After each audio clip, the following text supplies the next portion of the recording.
Hi, this is Chris Schomburg, and today we're going to learn a little bit about actually a selector switch and lamp. And that's actually today's lab. It's 1.4. We're going to go ahead and we're going to do that. We're going to use the new cables that I just got. And so we actually are going to use these new cables. They're colorful. They're a lot less expensive because I got them online. Unfortunately, locally it's a lot more expensive to purchase this kind of stuff. And that's just sad because we've lost our Radio Shacks and we've lost a lot of our electronics places. However, that being said, there's a lot more places that you can get them online, and that's a really good way of getting really colorful wires.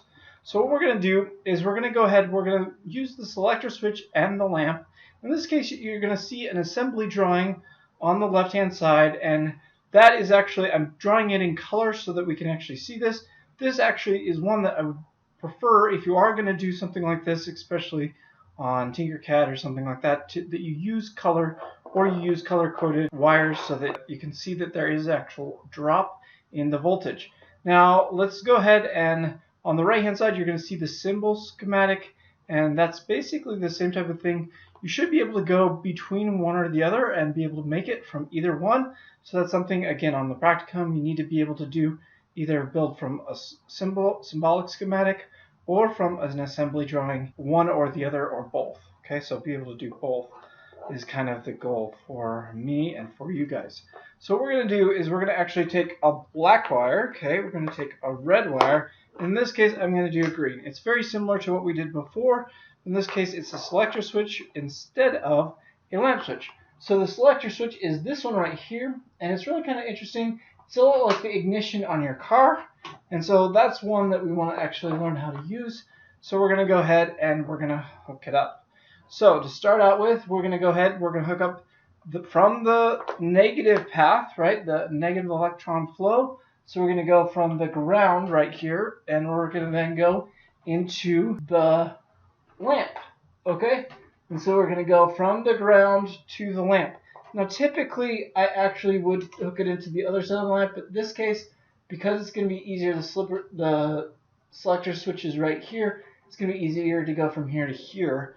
I'm putting it right there. So that's actually perfect. We have now the selector switch with lamp hooked up to the negative rail. Okay, so then we're going to actually have a voltage drop. We know that because we know that the lamp is actually going to drop the voltage a little bit. And so in this case, instead of just being ground, it's going to be a little bit voltage drop from there. So this is actually going right, okay, from the lamp to the selector switch. So that's going to be our voltage drop.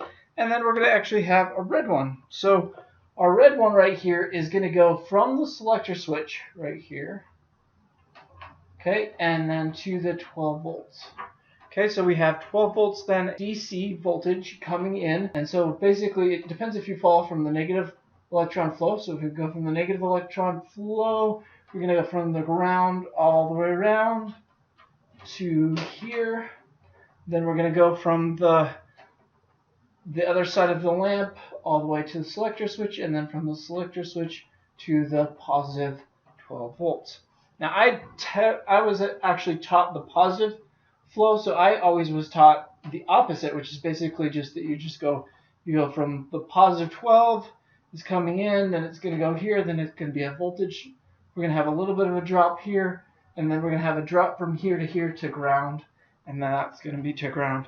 Either way you look at it, it's fine. It's just make sure that you're consistent all the way through, and you should be fine. So I'm going to drop that down.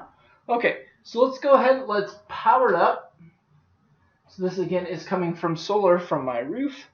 It was this really rainy day today, but I got 100% solar at about 11 o'clock this morning. So we're going to go ahead and we're going to turn on our main power. We're going to switch it to PC. And we do see the light on. Now you could actually switch it to this case. Now this is actually selecting the ground case, and we're getting basically nothing going through. Here we're actually selecting we're getting, in this case, a switch on. It's much like your ignition switch in your car. You're going to just switch that ignition switch in your car and switch it on and off to basically turn on and off the car.